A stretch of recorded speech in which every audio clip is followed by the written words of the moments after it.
আর শুরুতে অত্যন্ত গুরুত্বপূর্ণ একটা খবর জানাবো। এখন থেকে সরকারি যাবতীয় কাজকর্ম, নথিপত্র লেখা সবকিছু হবে বাংলায়। আজ বিধানসভায় এরকমই ঘোষণা করেছেন মুখ্যমন্ত্রী শুভেন্দু অধিকারী। অর্থাৎ যাবতীয় সরকারি ফাইল, সেটা এফআইআর হোক, তার মতন গুরুত্বপূর্ণ ফাইল, কাজকর্ম সব কিছু হবে বাংলা ভাষাতে। এমনকি শুধুমাত্র রাজ্যের মধ্যেই নয়, কেন্দ্র এবং রাজ্যের মধ্যেও যে সমস্ত ফাইল আদান প্রদান হবে বা চিঠিপত্র লেখালেখি হবে, সব কিছু হবে বাংলা আর হিন্দিতে। আর এই যে সিদ্ধান্ত, এটা কার্যকর হচ্ছে 1 সেপ্টেম্বর থেকে। আজ বিধানসভায় স্পষ্ট ঘোষণা করে দিয়েছেন মুখ্যমন্ত্রী শুভেন্দু অধিকারী। কথা বলবো, আবির রয়েছে আমার সঙ্গে, আমার সহকর্মী। আবির, দেখো, একটা সময় আমরা দেখেছি যখন বিজেপিকে বাংলা বিরোধী বলে একটা তকমা লাগানোর চেষ্টা করতো তৎকালীন তৃণমূল সরকার, সেই বিজেপি ক্ষমতায় এসে এমন একটা সিদ্ধান্ত গ্রহণ করলো যেটা এর আগে হয়নি। যাবতীয় বাংলা কাজ এবারে, সরকারি কাজ এবারে বাংলা ভাষায় হবে। কি ঘোষণা করলেন আজ মুখ্যমন্ত্রী? দেখো, আজকে মুখ্যমন্ত্রী সদনের মধ্যে দাঁড়িয়ে যেটা বলেছেন তার একটা প্রশাসনিক দিক এবং একটি রাজনৈতিক প্রেক্ষাপট রয়েছে। প্রথমত, প্রশাসনিক দিক থেকে এই সিদ্ধান্ত অত্যন্ত গুরুত্বপূর্ণ। তার কারণ আমাদের মতো রাজ্যে, আমাদের ক্ষেত্রে মাতৃভাষাকে যে প্রাধান্য দেওয়া হয়, সেই মাতৃভাষা প্রাধান্যের জায়গাতে বাংলা হচ্ছে সর্বাধিক গুরুত্ব। এবং যেহেতু রাজ্য সরকারের তরফ থেকে সাধারণ মানুষকে পরিষেবা দেওয়া হোক বা সাধারণ মানুষের সঙ্গে তাদের যে নিত্য নৈমিত্তিক যোগাযোগ বৃদ্ধি করার যে কার্যাবলী হোক, তার প্রত্যেক ক্ষেত্রে যদি মানুষ তার নিজের ভাষার ক্ষেত্রে সুবিধা পান, সেটা তাদের ক্ষেত্রে বুঝতে অনেক সুবিধা হবে।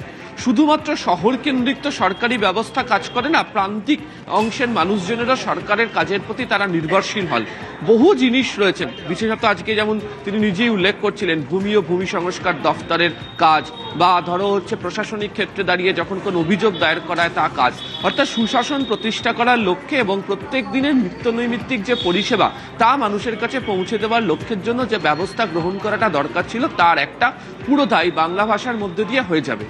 এর রাজনৈতিক প্রেক্ষাপটের একটা অংশ তুমি উল্লেখ করেছো। ঠিক যখন বিজেপি এখানে বিরোধিতাতে ছিল, তুমি জানো যে তৎকালীন সময় রাজ্যের যে শাসক দল ছিল তৃণমূল কংগ্রেস, সেই তৃণমূল কংগ্রেসের তরফ থেকে লাগাতার আক্রমণ করতে গিয়ে বিজেপিকে বাংলা বিরোধী বলা হতো।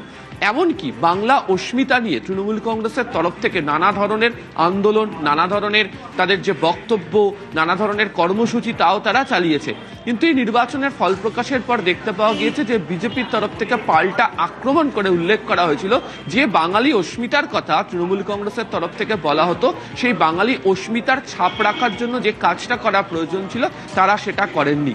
আজকে যখন বিধানসভার অভ্যন্তরে দাঁড়িয়ে, অধিবেশন কক্ষের মধ্যে দাঁড়িয়ে কেন্দ্রীয় স্বরাষ্ট্র সমবায় মন্ত্রী অমিত শাহের তরফ থেকে রাজ্যের মুখ্যমন্ত্রী শুভেন্দু অধিকারীকে যে চিঠি পাঠানো হয়েছিল, সেই চিঠির যখন তিনি পড়ছিলেন এবং তারপর যখন রাজ্য সরকারের তরফ থেকে সর্বত্র ক্ষেত্রে বাংলা ভাষাকেই ব্যবহার করা হবে তার সিদ্ধান্তের কথা যখন মুখ্যমন্ত্রী শুভেন্দু অধিকারী ঘোষণা করেন, তখনও সেই প্রসঙ্গের অবতারণা তিনি করেছেন।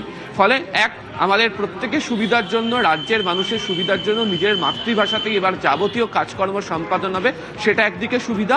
আর দ্বিতীয়ত, রাজনৈতিকভাবেও তৃণমূল কংগ্রেস বা বিরোধী তৃণমূল কংগ্রেসকে কোণঠাসা করার জন্য এটাও মস্ত বড় একটি চাল হচ্ছে বিজেপির সরকারের তরফ থেকে। সঙ্গে থাকো আবির, আমরা একবার শুনবো মুখ্যমন্ত্রী আজ কি ঘোষণা করলেন বিধানসভায়। আমি এই পরিপ্রেক্ষিতে রাজ্য সরকারের পক্ষ থেকে ঘোষণা করছি, আগামী 1 সেপ্টেম্বর 2026 থেকে পশ্চিমবঙ্গের সর্বস্তরে আমরা বাংলা ভাষাকে বাধ্যতামূলক কার্যকর করলাম। আমাদের সরকারের পক্ষ থেকে এই সময়কালে অনুবাদক বা অন্যান্য যে বিষয় থাকবে সেগুলো করা। ভারত সরকার বা অন্যান্য রাজ্যের ক্ষেত্রে আমরা বাংলা ভাষাতে চিঠিপত্র করব, উত্তর দেব। তার সাথে সাথে ভারত সরকারের সঙ্গে যোগাযোগ সংক্রান্ত বিষয়ে আমরা বাংলা ভাষার সাথে হিন্দি ভাষাতেও উত্তর বা প্রশ্ন, চিঠিপত্র আদান প্রদান করব। কিন্তু এই রাজ্যে সামগ্রিকভাবে সমস্ত সরকারি ক্ষেত্রে 1/9/2026 থেকে বাংলা ভাষাকে, আমাদের মাতৃভাষাকে আমরা এখানে কার্যকর করার সিদ্ধান্ত গ্রহণ করে মাননীয় কেন্দ্রীয় স্বরাষ্ট্র সমবায় মন্ত্রীর যে উপদেশ, তাকে আমরা গ্রহণ করার সিদ্ধান্ত পশ্চিমবঙ্গ সরকারের পক্ষ থেকে ঘোষণা করলাম। এই মুহূর্তে দেবারতী মুখার্জি সাহিত্যিক আমার সঙ্গে রয়েছেন। দেবারতী দি, আপনার প্রতিক্রিয়া জানতে চাইবো। এই যে 1 সেপ্টেম্বর থেকে কার্যকর হতে চলেছে বাংলা ভাষা, সব সরকারি কাজে বাংলা ভাষা বাধ্যতামূলক করা হচ্ছে, কিভাবে দেখছেন এই সিদ্ধান্ত? অত্যন্ত সদর্থক প্রস্তাব। পৃথিবীতে প্রায় 7,000-এর বেশি ভাষা আছে, কিন্তু শুধুমাত্র চর্চার অভাবে প্রতি 14 দিনে একটা করে ভাষার মৃত্যু হয়।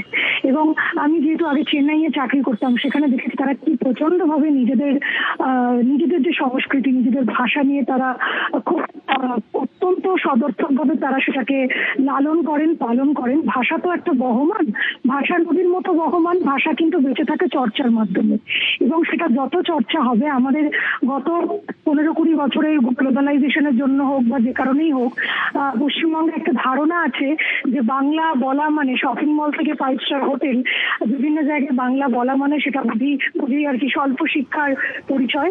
তো মাথা উঁচু করে বাংলা বলুন, তার কারণ আমরা বাংলাদেশের 21শে ফেব্রুয়ারি নিয়ে মাতামাতি করি, কিন্তু আমি আমার উল্লাসকর উপন্যাসে লিখেছি যে আমাদের শিলচরে, আমাদের দেশের শিলচরে 11 জন বাঙালি 1961 সালে এই বাংলা ভাষার জন্য প্রাণ দিয়েছিলেন। তো এই বাংলা ভাষা নিজেদের নিজের মাকে ভালো না বাসলে যেমন অন্যের মাকে ভালোবাসা যায় না, আগে যেমন নিজের মাকে ভালোবাসতে হয়, তেমনি আগে আমরা মাতৃভাষাটাকে ভালো করে জানি আর আমাদের ভবিষ্যৎ প্রজন্মকে ভালো করে বাংলা ভাষাটা শেখাই।